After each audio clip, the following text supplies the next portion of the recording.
오늘 시간 하나님의 큰 은혜가 가득 넘치는 귀한 은혜 복된 시간 되기를 축복합니다. 우리가 지난 시간에도 요한에 대해서 함께 계속 보았습니다. 지난 시간에 보았던 요한은 사도 요한에 대해서 우리가 보았지요. 오늘은 사도 요한이 아닌 세례 요한에 대해서 우리가 이제 함께 보고자 해요. 세례 요한에 대해 함께 볼 때에 이 세례 요한을 통해서 또 우리의 모습이 어때야 될까를 다시 한번 생각하는 그런 시간 되기를 원합니다. 세례 요한의 이름의 뜻, 이름이 요한이니까 지난 시간 그 사도 요한의 이름의 뜻과 같습니다. 여호와께서 사랑하시는 자라는 뜻을 가지고 있어요. 그리고 중요한 성경 구절을 보게 되면 마태복음 3장, 누가복음 1장, 3장, 요한복음 1장, 이사야, 말라기 있는 내용들 속에서 이 세례 요한과 관련된 말씀들이 있습니다. 가족 배경을 보게 되면 세례 요한은 세례 요한은 이 사가랴와 엘리사벳의 아들인데요. 이 두 사람은 특징이 있습니다. 순수한 제사장 가문이라고 쓰였죠. 당시에 이 사가랴가 당시의 제사장이었고 이 아내가 되는 엘리사벳도 아론의 자손입니다. 그러니까 사가랴도 그렇고 엘리사벳도 그렇고 완전히 제사장 가문이구나라는 걸 알 수가 있죠. 세례 요한은 제사장 가문에서 태어난 사람입니다. 그 당시의 제사장이었던 그 사가랴의 아들이었으니까요. 누가복음에서도 분명하게 언급을 하게 되는데요. 말씀을 보게 되면 뭐라고 기록하고 있는가 하면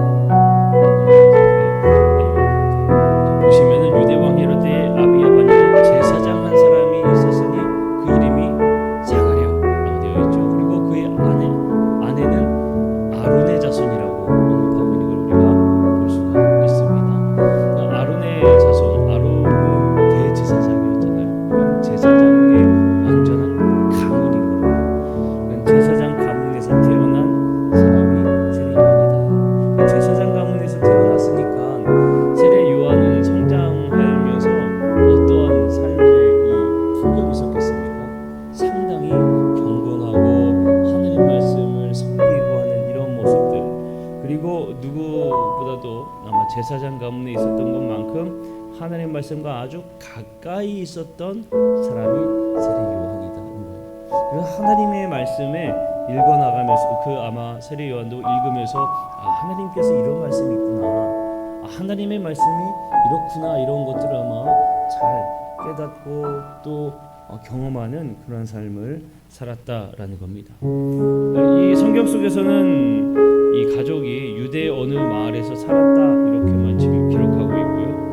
특별히 이 세례 요한의 어머니인 이 엘리사벳은 특별한 이 뭐라고 할까요? 사촌이 있었습니다. 누구냐면 바로 예수의 육신의 어머니 마리아와 사촌지간이었어요.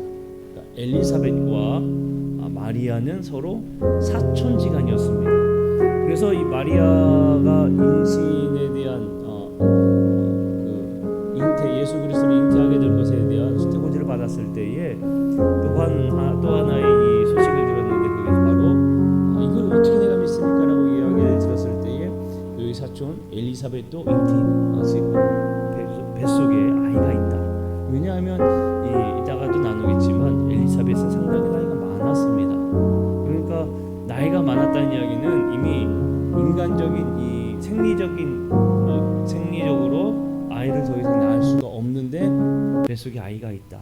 하나님께서 역사하신다라는 것을 이야기를 듣고 마리아가 바로 엘리사벳을 찾아갔죠.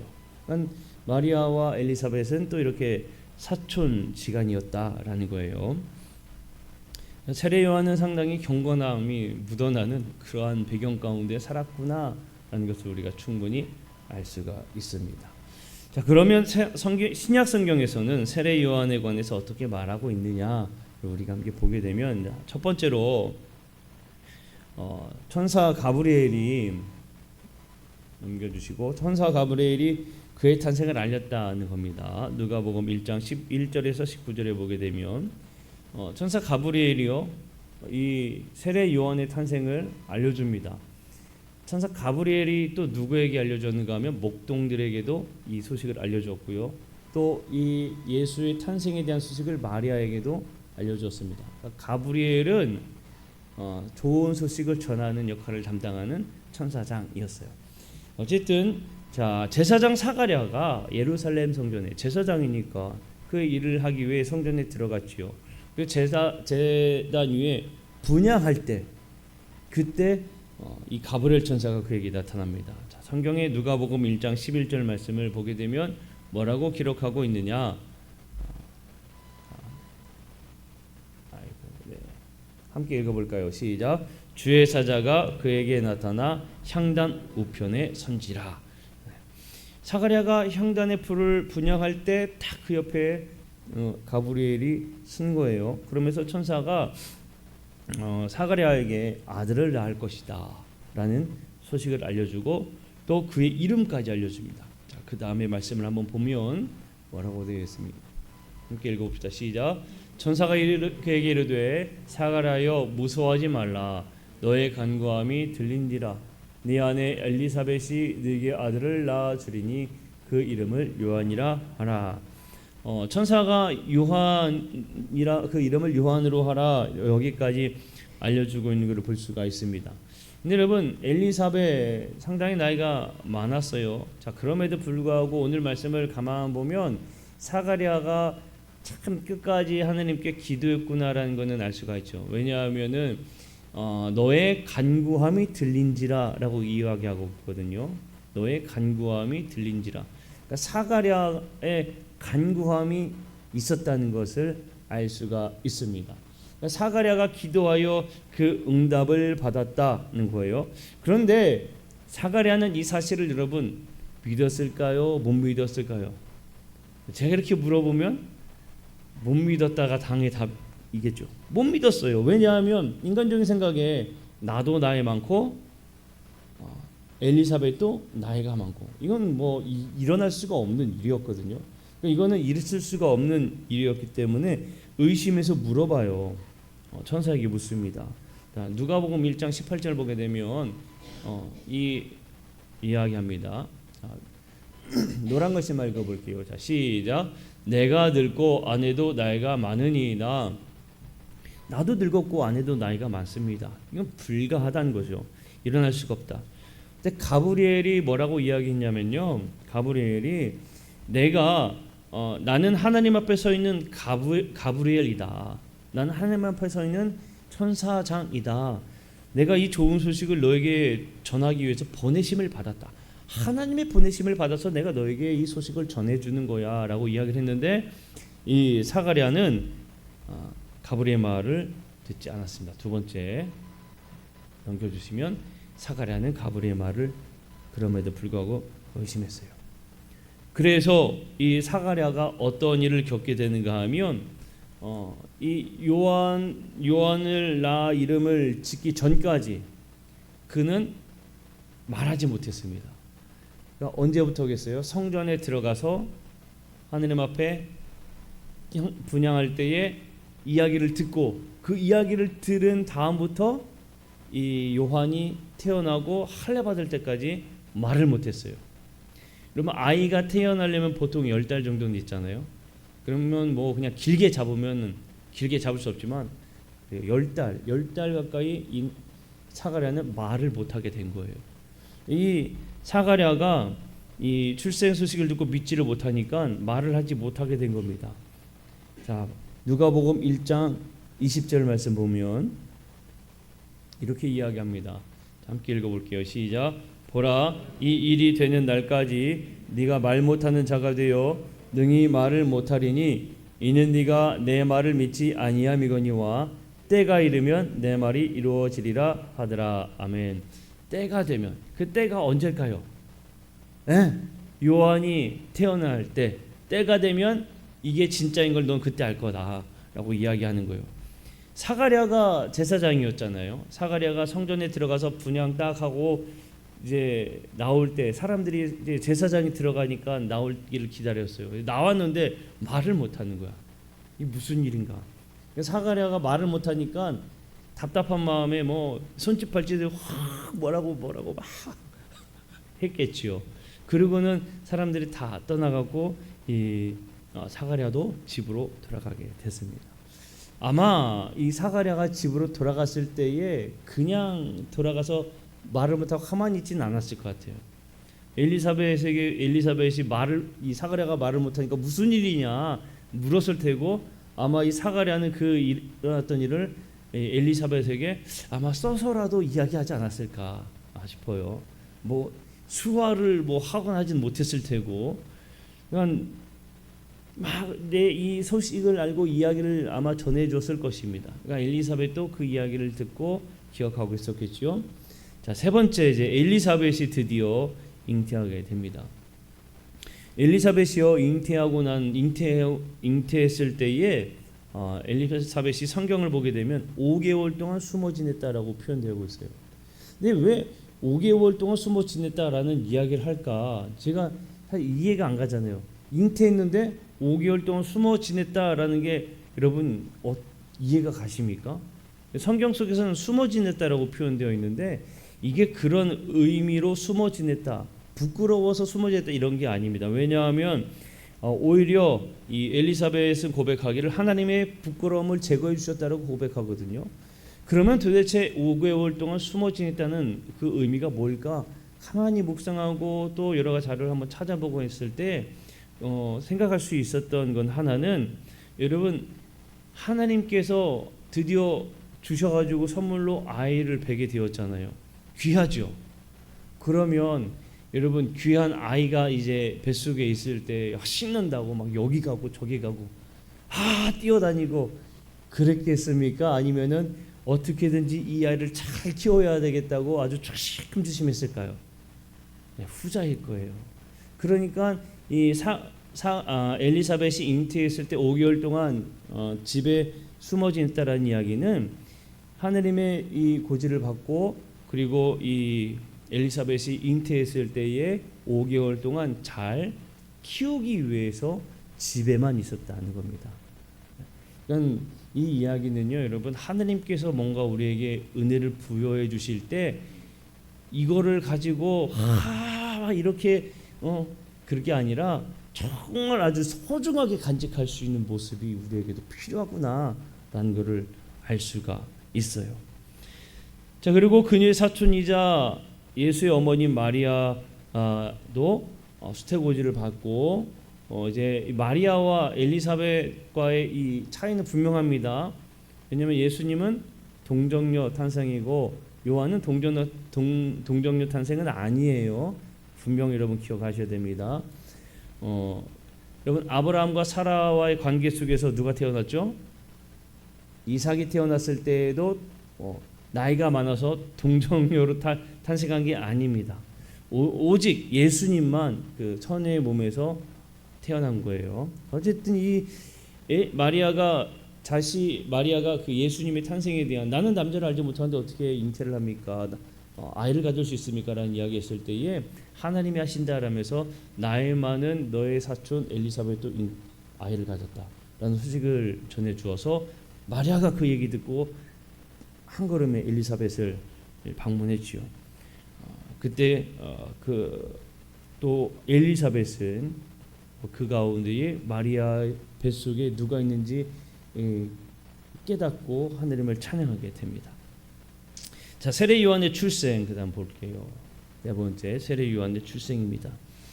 자, 요한은 성경에서 기적 중에 태어난 아이들 가운데 하나다라는 거죠. 왜냐하면 태어날 수 없는 그 나이 많은 여인의 남자와 여자의 그 관계 속에서 태어난 아이입니다. 그러나 하나님께서는 분명히 그 일을 이루신다는 것을 구약 성경 속에서도 이미 보여주셨는데, 제가 조금 전에 질문드렸던 아브라함과 사라와의 관계 속에서 태어난 이삭이 바로 그 증거이지요.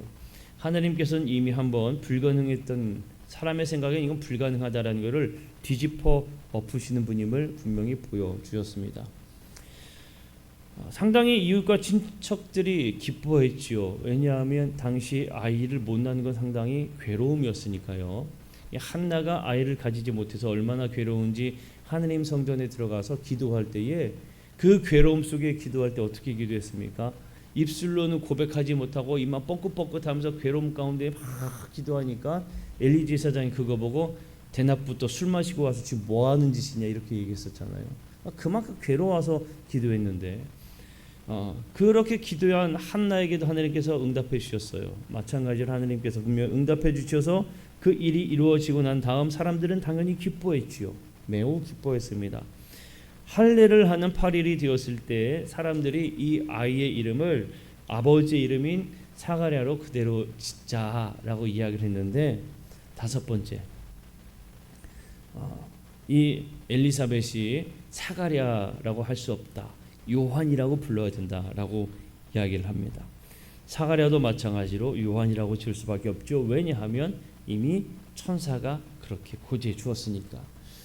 엘리사벳이 이 이름을 요한이라고 지어야 된다라고 이야기했을 때 사람들이 반대했습니다. 아니, 가족 중에 요한이라는 이름을 가진 사람이 없다. 그러니까 아마 이 이름을 지을 때에 가족 중에 있는 이름들을 아마 계속 이어서 짓는 풍습이 있었던 것으로 봅니다. 그런데 이 엘리사벳이 안 된다, 요한이라고 해야 된다라고 하니까 사람들이 그럼 사가랴에게 묻자라고 했을 때 사가랴가 서판을 가져와 달라고 해가지고 적지요. 뭐라고 적었습니까? 이 아이 이름을 요한이라고 해야 된다라고 했을 때 사람들이 깜짝 놀랍니다. 그때에 드디어 사가랴가 말 못했던 입이 열리게 돼서 하나님을 찬양하죠. 하나님께서 이 일을 이루셨구나, 하나님께서 이 일에 역사하신구나라고 그렇게 고백했습니다. 누가복음 1장 63절에 보게 되면 그가 서판을 달라여 그 이름을 요한이라 함에 다 놀랍게 여겼다라고 이야기하고 있어요. 그 요한이 무슨 일을 해야 할지 성경에서는 분명히 기록하고 있습니다. 누가복음 1장 76절 77절 말씀입니다. 한번 읽어볼게요. 자, 읽어봅시다. 시작. 이 아이여, 네가 지극히 높으신 이의 선지자라 일컬음을 받고 주 앞에 앞서가서 그 길을 준비하여 주의 백성에게 그 죄 사함으로 말미암는 구원을 알게 하리니. 아멘. 이 아이의 운명이 어떠한 운명인지 분명히 나타납니다. 뭐라고 합니까? 선지자 일컬음을 받고 주 앞에 앞서가서 그 길을 먼저 개척한 수척한 사람, 그 사람이 된 것임을 얘기하죠. 그리고 죄 사함으로 말미암는 구원을 알게 하는 사람, 구원을 주는 사람이 아닙니다. 구원을 알게 하리니, 구원을 알게 하리니. 그러니까 요한이 어떤 일을 해야 될지 분명히 이야기해주고 있습니다. 자, 요한이 성장하고 나서요, 누가복음 1장 80절에 보게 되면 어디로 갔느냐? 자, 한번 봅시다. 아이가 자라며 심령이 강하여지며 이스라엘에게 나타나는 날까지 어디에 있다고 기록합니까? 빈들에 있다고 이야기하고 있어요. 자, 여기서 빈들이라고 기록하고 있는데 빈들은 결국에 어디였을까요, 여러분? 광야였습니다. 광야. 요한은 자라서 심령이 강하여지며 어디로 갔냐? 빈들에 갔는데 이 빈들에 간 것은 요한이 스스로 선택해 간 겁니다. 여러분, 빈들, 광야는 어떤 곳이었는가 하면 성경 속에서 광야가 나타날 때는 대체적으로 어떤 곳이었느냐? 훈련의 장소였어요. 이스라엘 백성들이 애굽에서 나왔을 때 40년간 어디에 있었습니까? 광야에 있었죠. 광야를 돌면서 그냥 있었던 게 아니라 하나님의 백성으로 훈련을 받았던 장소가 광야입니다. 예수님이 공생의 활동을 하시기 전에 어디로 성령의 세례받고 성령의 이끌림으로 어디로 가셨습니까? 광야로 가셨어요. 그 광야에서 40일 동안 금식하며 기도하셨죠. 그것은 또 하나님과의 관계를 깊게 하기 위한 훈련의 장이었던 겁니다. 그러니까 광야는 어떤 곳이냐? 하나님과의 관계를 깊이 하는 훈련의 장이에요. 그러니까 여러분, 우리가 살다 보면 때로는 광야길을 걷는 것 같은 그런 순간이 오지 않습니까? 언제나 늘 평탄한 대로가 아니라 광야길 같은 그런 시기가 오거든요. 그때 오히려 우리는 기뻐해야 돼요. 오늘 말씀을 보면. 왜? 그 시기야말로 하느님과 나와의 관계를 깊이 할 수 있는 시기구나 라고 여러분 생각하시길 바랍니다. 광야길 같은 내가 지금 광야의 길을 걸어간다라고 여겨지시면 하나님과의 관계를 지금이야말로 더 깊게 해야 되겠구나라고 여러분 생각하고 감사해야 될 줄로 믿습니다. 드디어 여섯 번째 세례 요한이 전파하기 시작합니다. 자, 그가 담대하게 전파하기 시작했는데 이가 선지자로 불림을 받을 거라고 이야기했잖아요. 근데 이 선지자로 불림을 받는 게 이스라엘이 약 4세기 만에, 그러니까 400여 만에 권위 있는 예언자로서 활동을 하게 되는 겁니다.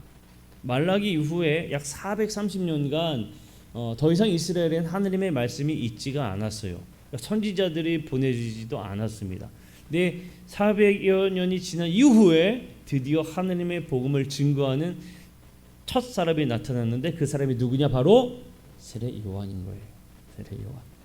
자, 그가 한 사역이 뭐냐? 누가복음 1장 77절을 보게 되면, 자, 노란 글씨를 보면 뭐라고 이야기합니까? 시작. 그 죄사함으로 말미암는 구원을 알게 하리니. 그리고 마태복음 3장 2절에서 3절 말씀인데 노란 글씨만 그 3장 2절에 있는 말씀 한번 읽어봅시다. 시작. 회개하라, 천국이 가까이 왔느니라. 자, 이 세례 요한이 회개하라, 천국이 가까이 왔느니라라고 선포하기 시작을 한 거예요. 근데 이 이야기가 선지자 이사야의 말, 그 말을 이제 이 세례 요한이 이루었다라는 것을 말해주고 있는, 이어서 나오는 겁니다. 선지자 이사야를 통하여 말씀하신 자라 일렀을 때 광야 외치는 자의 소리가 있어 이르되 너희는 주의 길을 준비하라, 그가 오실 길을 곧게 하라 하였느니라 라고 이야기하고 있죠. 아까 전에 이야기했던 대로 이 누가복음 1장 76절 77절에 이야기했던 대로 주 앞에 앞서가서 그 길을 준비한 사람으로서 그가 선포한 내용은 회개하라, 천국이 가까이 왔다라는 것을 증거하는 거예요. 죄 사함을 받아라, 이거를 이제 이 사람이 공포하고 또 증거하기 시작한 거죠. 이 세례 요한은 하나님 나라를 선포하기 시작했습니다. 그리고 그 하나님 나라를 선포하기 시작한 것은 다른 일이 아니에요. 뭐냐? 예수님을 영접할 이스라엘 백성들이 이제 예수님을 영접해야 할 그 준비시키는 작업을 세례 요한이 하기 시작한 겁니다. 세례 요한은 준비자였던 거예요. 준비자.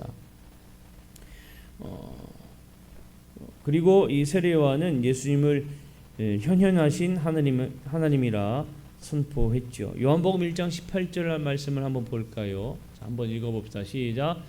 본래 하나님을 본 사람이 없을 때 아버지 품속에 있는 독생하신 하나님이 나타내셨느니라.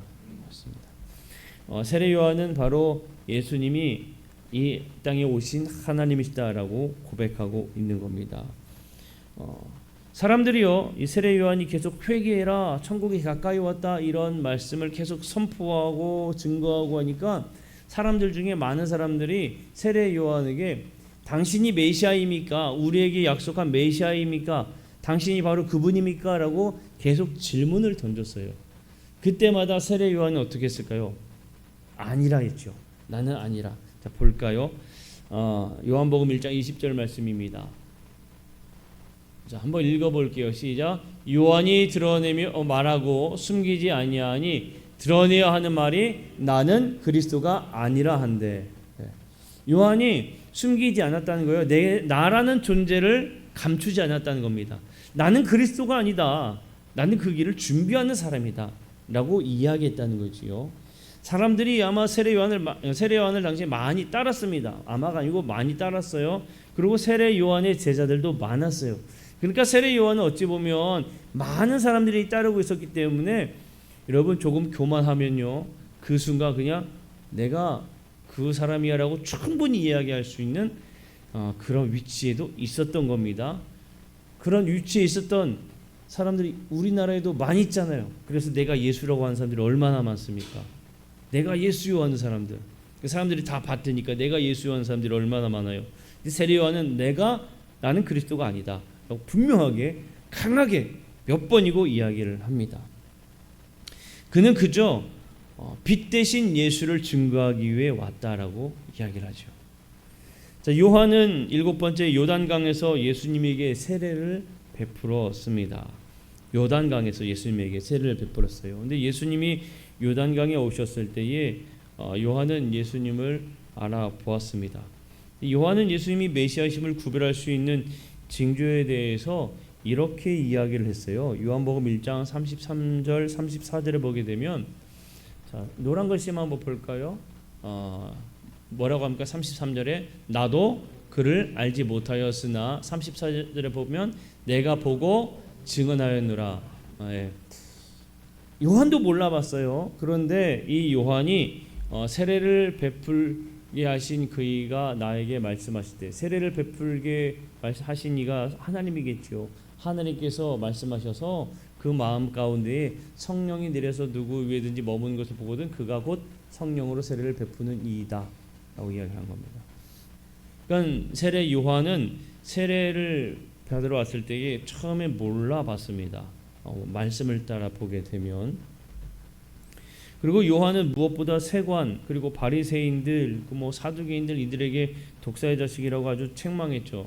그리고 말이 좋아서 독사의 자식인 거죠. 성경에서 말이 좋아 독사의 자식이지 우리말로 표현하면 상당히 강한 욕입니다. 여러분 아주 기분 나쁜 욕이에요. 성경에서 아주 유하게 독사의 자식이라고 표현되어 있을 뿐입니다. 아주 비판했던 거예요. 세관과 바리새인들에 대해서 너희들 회개해야 된다라고 하는 겁니다. 왜냐하면 특별히 이 누구보다 바리새인들은요 하느님의 말씀을 잘 따른다고 이야기했던 사람들이거든요.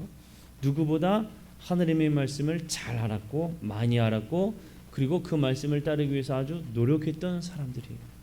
그런데 그들에게 뭐하라고 얘기한다고요? 회개해야 된다. 너네 회개해야 된다라고 이야기를 했다는 겁니다. 예수님이 요한에게 왔을 때 세례 요한이요 내가 당신에게 세례를 베풀어야 되는데 왜 내게 오십니까? 라고 이야기했을 때 예수님이 네가 해야 할 일을 해라 라고 하지요. 그래서 이 세례 요한이 예수님에게 세례를 베풀었을 때 하늘에서 하나님의 음성이 들립니다. 이는 내 사랑하는 아들이요 내 기뻐하는 자이다 라는 음성이 들리게 돼요. 예수님이 세례를 받으실 때에요 삼위일체 하나님이 그 가운데 처음으로 임재했습니다. 볼까요? 어떻게 임재했느냐? 자, 먼저 예수님이 세례를 받으실 때에 성자 예수님이 그 가운데 계셨죠. 여러분 한번 상상해 보세요. 성자 예수님이 그 가운데 세례 받기 위해 계셨습니다. 그리고 세례를 받으셨을 때에 성령님이 비둘기같이 그 위에 임하셨어요. 성령님이 비둘기같이 그 위에 임하셨습니다. 그리고 성부 하나님이 하늘에서부터 이는 내 사랑하는 아들이요 내 기뻐하는 자이다 라는 음성이 있었죠. 그러니까 예수님이 세례받는 그 순간 성부 성자 성령의 한 삼위일체 하나님이 그 가운데 함께 하신 겁니다. 여러분 하느님의 자녀로 거듭나는 정말 중요한 예식 중에 하나가 어떤 예식일까요? 세례예요. 세례가 내가 하나님의 사랑하는 내가 이제 그리스도인으로 살겠습니다라는 것을 고백하는 것을 결단하는 이제 새 사람이 되는 그리스도인으로서 하나님의 자녀로서 이 선포하고 공포하는 우리가 함께 이제 진짜 믿음의 공동체에 들어왔다는 귀한 예식이거든요. 그 예식할 때에 어떻게 세례 예식을 거행하냐 하면은 성부와 성자와 성령의 이름으로 세례를 베푼다라고 이야기를 합니다. 예수님이 세례를 받으신 그 순간에 성부와 성자와 성령이 임재하셨던 것처럼 세례받는 그 순간에 성부, 성자, 성령이 임재하는 그 고백을 하는 거예요. 예수님을 만나기 전 요한의 메시지 그리고 예수님을 만나고 난 후에 요한의 메시지는 바뀌게 됩니다. 어떻게 바뀌게 되느냐? 넘겨주세요. 예수님을 만나기 전에는 뭐라고 그가 선포했었습니까? 아까 전에 회개하라 천국이 가까이 왔느니라 이렇게 했죠. 자, 넘겨주세요. 말씀. 네. 자, 회개하라 천국이 가까이 왔느니라 이렇게 선포했어요. 그 다음에 예수님을 만나고 난 다음에 요한이 고백하는 그 아래에 있는 말씀 한번 읽어봅시다. 시작. 이튿날 요한이 예수께서 자기에게 나오심을 보고 이르되 보라 세상 죄를 지고 가는 하나님의 어린 양이로다. 아멘. 요한이 전에는 회개하라, 천국이 가까이 왔다라고 선포했다면, 예수님이 세례 받고 난 다음에 보라, 세상 죄를 지고 가는 하나님의 어린 양이다라고 증거하기 시작했어요. 자, 제가 노란 글씨로 표현한데 뭐라고 쓰였습니까? 하나님의 어린 양이라고 썼지요. 여러분, 이스라엘 민족들에게 있어서 어린 양은 어떤 존재입니까? 어린 양. 유월절을 생각하면은 유월절에 그들이 이스라엘 백성들이 마지막 애굽에서 나오기 전에 그날을 기념할 때에 무엇을 잡았어요? 어린 양을 잡았어요. 어린 양. 그리고 어린 양은 바로 그 죽음을 넘어가게 한 사건의 상징입니다. 그리고 어린 양을 잡는다라고 했을 때 그들이 제사를 드릴 때 잡았다. 번제로 드리는 것은 우리의 죄 사함에 대해서 이야기하는 건데, 어린 양을 잡았을 때 이스라엘 백성들이 구약 성경과 예수님 이전에 양을 잡는 그 가축을 잡았을 때, 소와 양을 잡았을 때는 그저 그 피로 내 죄를 덮는 효과밖에 보지를 못한 겁니다. 죄 사함이 아니라 대신 그 내가 죽어야 할 그 죄를 다른 이 가축을 통해서 이 양과 소를 잡아서 그 피를 흘려서 대신 내 죄를 전가시켰을 뿐인 거예요. 그러니까 단지 덮었을 뿐인 겁니다. 그런데 지금 이제는 이 세례 요한이 뭐라고 표현합니까? 하나님의 어린 양이라고 이야기하고 있어요. 하나님의 어린 양. 그 전에 이스라엘 백성들에게 어린 양은 나를 위한 어린 양, 그저 나를 위한 어린 양이었거든요. 그러나 지금 완전 표현이 다르죠. 하나님의 어린 양이로다. 그러니까 완전히 이 세례 요한이 하나님의 어린 양이라는 표현에는 어떤 것이 함축되어 있느냐? 예수 그리스도의 죄 사함으로만 우리의 죄를 대신하기 위해 죽으실 분이시다라는 게 이 선포 가운데에 들어가 있는 걸 알 수가 있는 겁니다. 세례 요한은 바로 예수님이 어떤 분인지를 먼저 세례 요한이 먼저 알게 하고 또 고백하고 예수님을 믿고 따르도록 그 길을 준비한 역할을 하고 있구나라는 걸 우리가 알 수가 있죠. 그러면서 세례 요한이요 분명하게 또 한 이야기가 있습니다. 이거 참 귀한 이야기예요. 뭐라고 했느냐? 요한복음 3장 30절 말씀 한번 읽어봅시다. 시작. 그는 흥하여야 하겠고 나는 쇠하여야 하리라. 아멘. 여러분, 세례 요한의 이 고백은 정말 위대한 고백입니다. 왜 위대하느냐? 한번 우리가 이 인간 세상적으로 한번 생각해 봅시다. 세상으로 볼 때에요. 어떠한 이제 잘 되고 있을 때에 나보다 남이 더 잘 되기를 세상은 원하진 않아요. 오히려 내가 더 계속적으로 잘 되기를 바라지, 내가 그의 길을 위해서 발판이 되어주기를 원하는 사람이 없습니다. 세상은 그래요, 그죠? 근데 세례 요한은요, 상당히 많은 사람들이 이미 제자들도 있었고 많은 사람들이 따르고 있었고 많은 사람들이 세례 요한에게 세례를 받고 있는 상황이었음에도 불구하고 분명하게 자기의 사명을 알았어요. 나라는 존재가 어떠한 사람이어야 되는지 분명히 알았습니다. 그래서 사람들이 세례 요한을 계속 섬기고 또 세례 요한을 칭송하고 세례 요한을 높이고 할 때에 세례 요한이 분명히 이야기한 거예요. 그가 누구예요? 예수 그리스도. 예수님은 흥하여야 하지만 나는 쇠하여야 된다. 나는 사라져야 된다는 거예요. 나는 사라져야 된다. 여러분, 우리 이 세례 요한과 같은 이러한 고백을 할 수 있는 믿음의 성도들이 되기를 축복합니다. 이러한 믿음의 고백을 할 수 있어야 돼요. 내가 비록 헌신하고 수고하여 힘이 든다 할지라도 나를 통해 다른 믿음의 세대가 더 성장할 수 있다면 그거를 더 정말 기뻐할 수 있는 사람들이 되어야 한다는 겁니다. 자, 9번째, 가까이에서 본 세례 요한의 모습을 우리가 이제 보게 됩니다. 조금 빨리 해봅시다. 조금 빨리 가볼게요. 자, 요한은 자기 영광을 구하지 않았어요. 요한은요, 나를 막 드러내지도 않았고요. 그리고요, 세례 요한은 기적을 행한 일이 있을까요, 없을까요? 없습니다. 세례 요한은 어떤 기적을 베푼 일이 없어요. 그저 세례만 베풀었어요. 그리고 예수님에 대해서 모든 것들을 말하는 사람입니다. 아주 지극히 평범한 그런 일을 했던 사람이에요. 그는 태어나기 전에 이미 예수 그리스도의 선구자로 택하심을 받았고, 그리고 자기가 해야 할 일에 대해서 최선을 다해 고백한 그런 사람이 세례 요한이라는 것을 우리가 발견할 수가 있습니다. 그러한 세례 요한에게 그러한 세례 요한에게 돌아간 최고의 찬사를 우리가 보게 돼요. 말씀을 볼까요? 예수님이 뭐라고 하셨느냐? 자, 마태복음에 있는 말씀인데 한번 읽어봅시다. 시작. 내가 진실로 너에게 말하노니 여자가 낳은 자 중에 세례 요한보다 큰 이가 일어남이 없도다. 아멘. 여자가 낳은 자 중에 세례 요한보다 큰 이가 일어남이 없도다. 누가 지금 얘기해 주는 거예요? 예수님이요.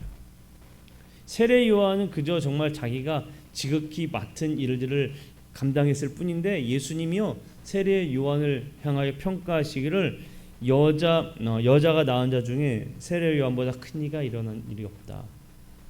정말 위대한 사람이다라고 예수님이 그를 찬사해 주었습니다. 그리고 또 있어요. 마태복음 3장 9절 말씀인데,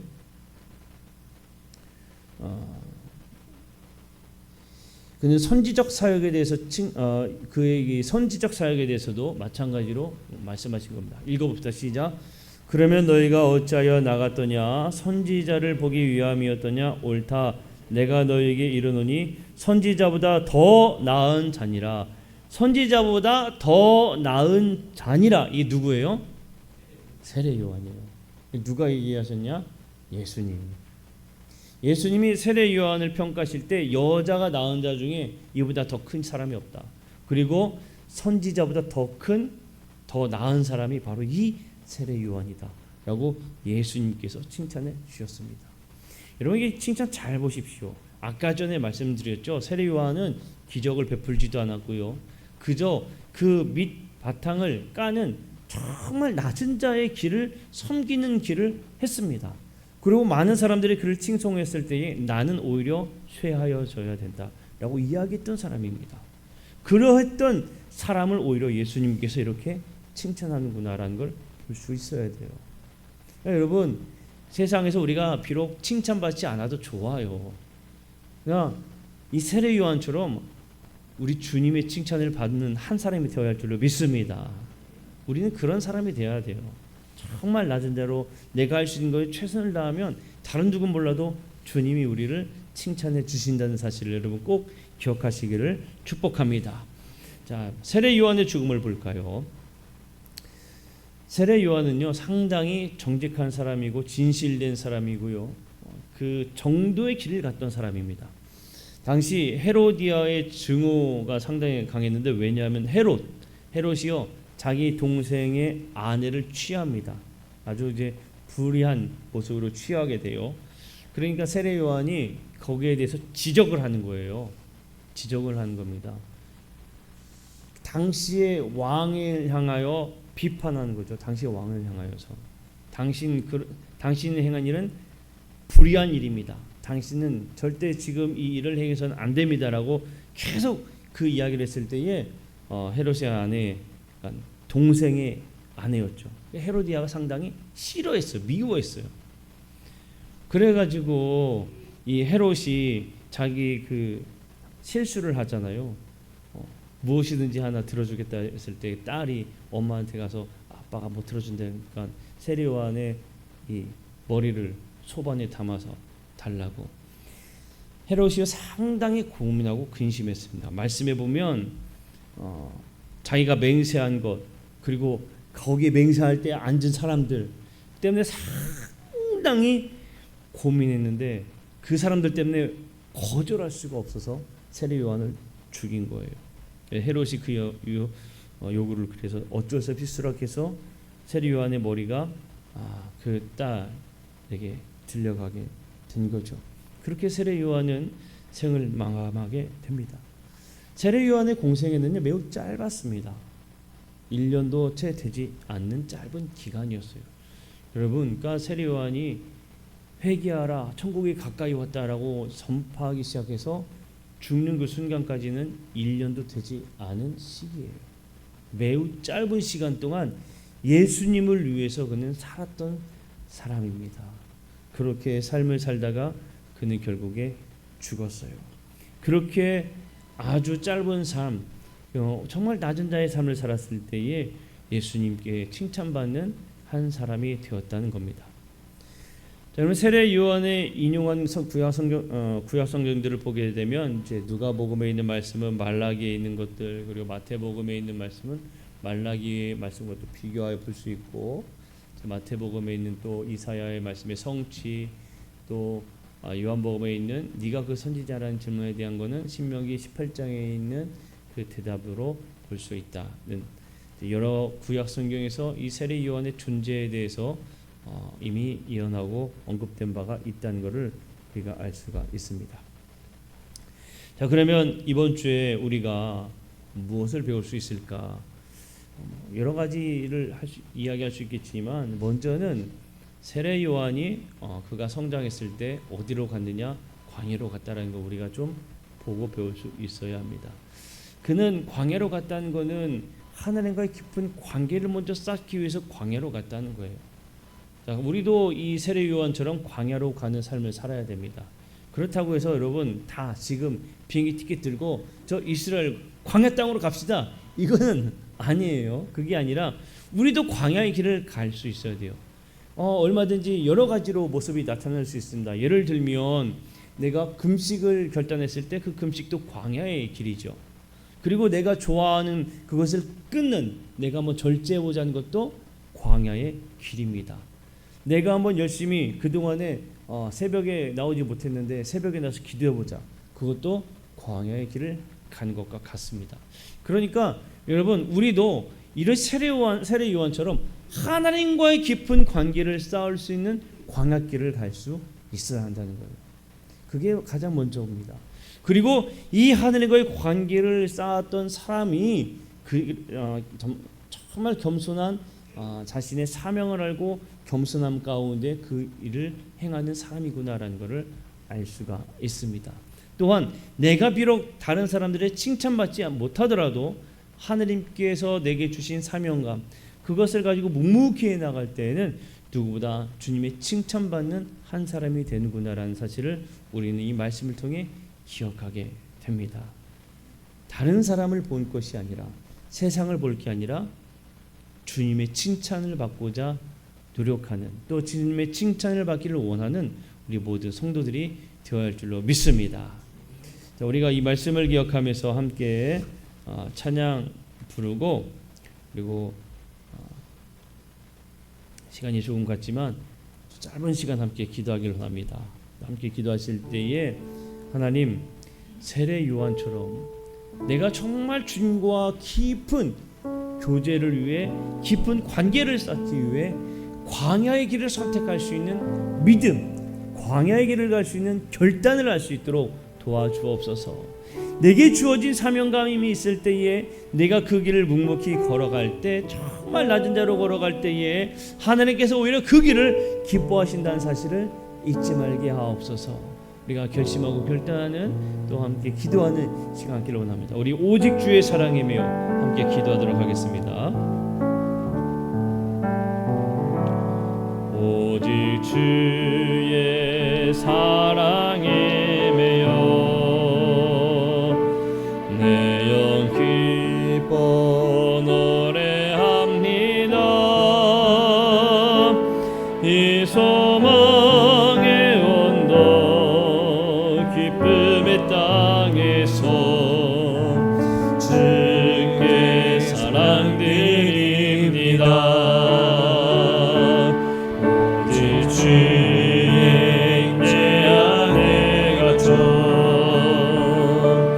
내 영 기뻐 찬양합니다. 이 소명의 언덕 거룩한 땅에서 주께 경배드립니다.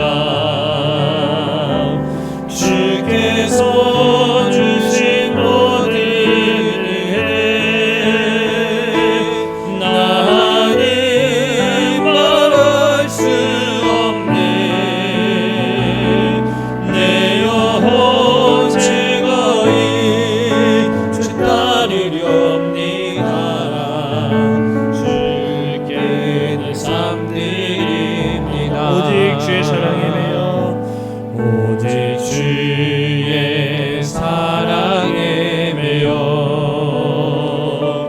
내 영 기뻐 노래합니다. 이 소명의 언덕 기쁨의 땅에서 주께 사랑 드립니다. 오직 주의 임재 안에 갇혀 오직 주의 임재 안에 갇혀 내 영 기뻐 찬양합니다. 이 소명의 언덕 이 소명의 언덕 거룩한 땅에서 주께 경배드립니다. 아멘. 주께서 주신 모든 은혜 주께서 주신 모든 은혜 나니 말할 수 없네. 내 영혼 즐거이 주 따르렵니다.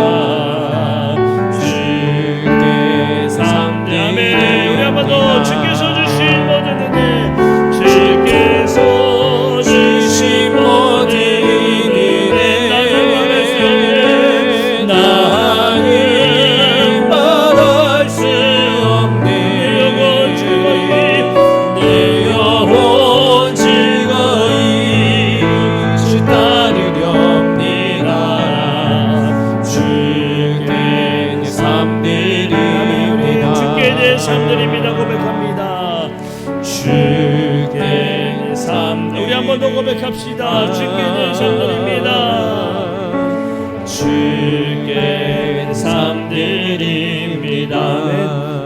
우리 함께 기도할 때에 하나님 세례 요한이 광야를 통하여 하나님과의 깊은 교제를 쌓고 그리고 그가 이 땅 가운데 해야 할 일이 무엇인지 알고 그 일을 행했던 것처럼 우리가 아버지 하나님 비록 작은 일이라 할지라도 내가 감당할 수 있는 그 일을 기쁨으로 감당하게 하여 주시옵소서.